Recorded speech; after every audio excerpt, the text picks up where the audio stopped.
তো আপনি এখন পর্যন্ত টোটাল আর্নিং করছেন কত ডলার ভাই, মানে ডিজিটাল মার্কেটিং এর কাজগুলো থেকে? আমি এখন আমার লাইফ টাইম আর্নিং হচ্ছে $940। আচ্ছা, আপনি পিওনিয়ারের মাধ্যমে পেমেন্ট গুলো নিছেন না? একটা উইথড্র জি দেখা স্যার। যাচ্ছে $110, আর একটা $29, আর একটা $200। তারপরে হচ্ছে আপনার $300 একটা উইথড্র দেখা যাচ্ছে, $120 উইথড্র দেখা যাচ্ছে। আসসালামু আলাইকুম ফ্রেন্ডস, আশা করি সকলেই ভালো আছেন। বন্ধুরা, আজকে আমাদের সাথে আমাদের এক ভাই আছেন। উনি হচ্ছে আমাদের 1004 বেসের গিয়াসউদ্দিন ভাই। তো আমরা ভাইয়ের মুখ থেকে শুনবো যে ভাই কোন সাইট থেকে বায়ার গুলো পাচ্ছেন, কোথা থেকে উনি কিভাবে উনি হচ্ছে পেমেন্ট গুলো রিসিভ করতেছেন, এবং কাজগুলো বা কিভাবে পাচ্ছেন, সম্পূর্ণ বিষয়গুলো আমরা ভাইয়ের মুখ থেকে শুনবো। তো সর্বপ্রথম আমরা ভাইয়ের সাথে পরিচিত হয়ে আসি। ভাই আসসালামু আলাইকুম, কেমন আছেন ভাইয়া? আসসালামু আলাইকুম স্যার। স্যার জি আলহামদুলিল্লাহ ওয়ালাইকুম। ভালো আছি, আপনি ভালো আছেন স্যার? জি আলহামদুলিল্লাহ ভাইয়া। তো ভাই, আপনার এই অল্প সময়ের মধ্যে আপনার এই সফলতার বিষয়টা আমরা শুনবো। তো সর্বপ্রথম আমি আসলে জানতে চাচ্ছি যে আপনি ফ্রিল্যান্সিং সেক্টরে কেন আসলেন ভাই? স্যার, আমার ফ্রিল্যান্সিং সেক্টরে আসার গল্পটা হচ্ছে আপনার, যখন আমি অষ্টম শ্রেণীতে ছিলাম আর কি। অষ্টম শ্রেণীতে আমার আইসিটি বই থেকে আমি এটা সম্পর্কে ধারণা পেয়েছিলাম। তো এরপর আমি এসএসসি দেওয়ার পর আমি 2021 সালে আমি কোম্পানিতে চাকরি করছিলাম আর কি। 2 বছর, প্রায় 2 বছর প্লাস কোম্পানিতে ছিলাম। আমার ল্যাপটপও কিনেছিলাম এই চাকরির টাকা থেকে, বেতন থেকেই। আচ্ছা। তো কিন্তু চাকরির কারণে দিনের বেলা আমি সময় দিতে পারতাম না। ওই মানে ইচ্ছা ছিল আমার ফ্রিল্যান্সিংটা শিখার, কিন্তু সময় দিতে পারতাম না। আচ্ছা। বাড়িতে ফিরতাম রাতের বেলা ক্লান্ত হয়ে, কারণ স্যার আমি চাকরিতে সাইকেল চালিয়ে দিনে প্রায় 16 থেকে 17 কিলোমিটার ঘুরে মার্কেট করতাম। আচ্ছা। আচ্ছা। তবুও মাঝে মধ্যে রাতে ল্যাপটপ নিয়ে বসতাম। একদিন ফেসবুকে অ্যাফিলিয়েট মার্কেটিং এর একটি অ্যাড দেখি। সেখানে ভালো কমেন্ট দেখে আমি 3,000 টাকা দিয়ে ভর্তি হয়েছি ওখানে। আচ্ছা। কিন্তু কয়েকদিনের মধ্যে বুঝতে পারি ওইটা ছিল একটা প্রতারণার ফাঁদ। কারণ আচ্ছা। ওই আচ্ছা। ক্লাসগুলো একদম মানহীন ছিল, আর শেষ পর্যন্ত পুরো টাকাটাই আমার লস যায়। আচ্ছা। আচ্ছা। এরপর কিছুদিন মন খারাপ ছিল। তারপর একদিন ইউটিউবে আপনার ভিডিও দেখতে পাই স্যার। আপনার ভিডিওতে যেভাবে সুন্দর করে বুঝিয়েছেন, সেটা দেখে আমার খুব ভালো লাগে। তখনই ডিজিটাল মার্কেটিং সম্পর্কে কিছুটা ধারণা পাই। আচ্ছা। এরপর সিদ্ধান্ত নিই, স্যার আমি আপনার কোর্সেই ভর্তি হবো, অ্যাডমিশন নেব। আচ্ছা। তখন দেখি নতুন বেসে অ্যাডমিশন শুরু হতে প্রায় আরো 20-21 দিনের মতন বাকি ছিল। আমি অপেক্ষা করি, আর শেষ পর্যন্ত 1004 বেসে আমি ভর্তি কনফার্ম করি। আচ্ছা। আচ্ছা। স্যার, কোর্স শুরু করার পরই বুঝতে পারি ডিজিটাল মার্কেটিং এই সেক্টরটা কত বড় একটা সেক্টর। আপনি আমাদের যেভাবে ধাপে ধাপে গাইড করেন, প্রতিটি বিষয় খুব সুন্দরভাবে বোঝান, সেটা আসলে অসাধারণ। খুব ভালো লাগে আপনার এইগুলো। তো স্যার, কোর্স শেষ করার পর আপনার কোর্স শেষ হবে ওই মুহূর্তে আমি আমার প্রথম কাজটা পেয়েছিলাম। আচ্ছা। প্রথম কাজটা যখন পেয়েছিলাম আমি ক্লাসেই আপনাকে এটা সম্পর্কে বলছিলাম, এবং ক্লায়েন্টকে আমি প্রথমে 1 সপ্তাহের জন্য মানে পেমেন্টটা অ্যাডভান্স না নিয়ে আমার 1 সপ্তাহ কাজ ডেলিভারি দেওয়ার পর অনেক ওনার কাছ থেকে আমি পেমেন্টটা নেবো আর কি। তো আপনি বলছেন ঠিক আছে তুমি করো, যাতে তোমার ক্লায়েন্টটা তোমার উপর একটা আস্থা রাখতে পারে। তো 1 সপ্তাহ পর আমি ক্লায়েন্টকে কাজ ডেলিভারি দিই। এরপর ক্লায়েন্ট আমাকে $120 কাজ ছিল, এটা ক্লায়েন্ট আমাকে $120 পেমেন্ট করে দেয়। আচ্ছা। আচ্ছা। তারপর মাসখানেক পর আবার তার সাথে আরো লং টাইম করার কথা ছিল। তার অসুস্থতার কারণে আবার 1 মাস পর আবার তার সাথে কথা হয়। তার সাথে আমার $720 কাজ করি আমি তার সাথে। আচ্ছা। আচ্ছা, মানে প্রথম ক্লায়েন্টের সাথে? জি জি, প্রথম ক্লায়েন্টের সাথে। আচ্ছা। আচ্ছা।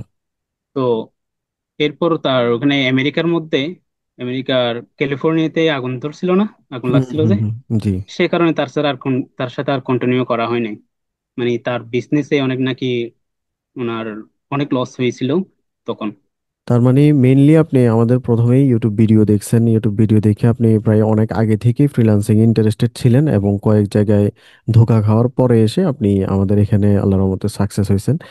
তো জি যাই স্যার। হোক, আপনি এখন পর্যন্ত টোটাল কয়টা ক্লায়েন্টের সাথে কাজ করছেন ভাই?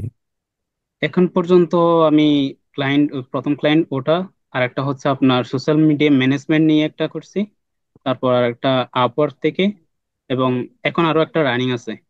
আচ্ছা আচ্ছা, মানে 4-5টা ক্লায়েন্টের সাথে এখন পর্যন্ত আপনার কাজ করা হয়েছে। জি তো স্যার। তো মেইনলি কাজগুলো আপনি কি মার্কেট প্লেস থেকে পাচ্ছেন নাকি মার্কেট প্লেসের বাহির থেকে পাচ্ছেন এই? আমি মার্কেট প্লেসের বাইরে থেকে ক্লায়েন্ট গুলো পাচ্ছি। আচ্ছা আচ্ছা। তো আপনি এখন পর্যন্ত টোটাল আর্নিং করছেন কত ডলার ভাই, মানে ডিজিটাল মার্কেটিং এর কাজগুলো থেকে? আমি এখন আমার লাইফ টাইম আর্নিং হচ্ছে $940। আচ্ছা আচ্ছা, $940 এখন পর্যন্ত আর্ন করছেন।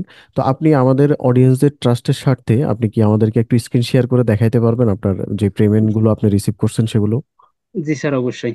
আচ্ছা প্লিজ ভাই। আচ্ছা, আপনি পিওনিয়ারের মাধ্যমে পেমেন্ট গুলো নিছেন না? একটা উইথড্র জি দেখা স্যার। যাচ্ছে $110, আর একটা $29, আর একটা $200। তারপরে হচ্ছে আপনার $300 একটা উইথড্র দেখা যাচ্ছে, $120 উইথড্র দেখা যাচ্ছে। তো আর একটু নিচের দিকে একটু স্ক্রল করেন কাইন্ডলি। আচ্ছা। তো ভাই আমাদের ট্রাস্টের স্বার্থে উনি যে পেওনিয়ারের মাধ্যমে পেমেন্ট গুলো নিয়েছে উনি হচ্ছে স্ক্রিন শেয়ার করে আমাদেরকে দেখিয়েছে। তো ধন্যবাদ ভাই আমাদেরকে স্ক্রিন শেয়ার করে বিষয়টা দেখানোর জন্য। তো ভাইয়া এই পর্যায়ে আমি আসলে আপনার থেকে জানতে চাচ্ছি, যদি কেউ শিক্ষিত মানুষ, আমাদের অনেক বেকার ভাই বোনেরা আছেন, তারা যদি আসলে ফ্রিল্যান্সিং থেকে একটা ইনকাম জেনারেট করতে চায় বা ফ্রিল্যান্সিং কে যদি কেরিয়ার হিসেবে নিতে চায়, তাহলে এটা আসলে কি নেওয়া কি ঠিক হবে কিনা, বা নেওয়া আসলে কি যাবে কিনা ভাই? জি স্যার, অবশ্যই।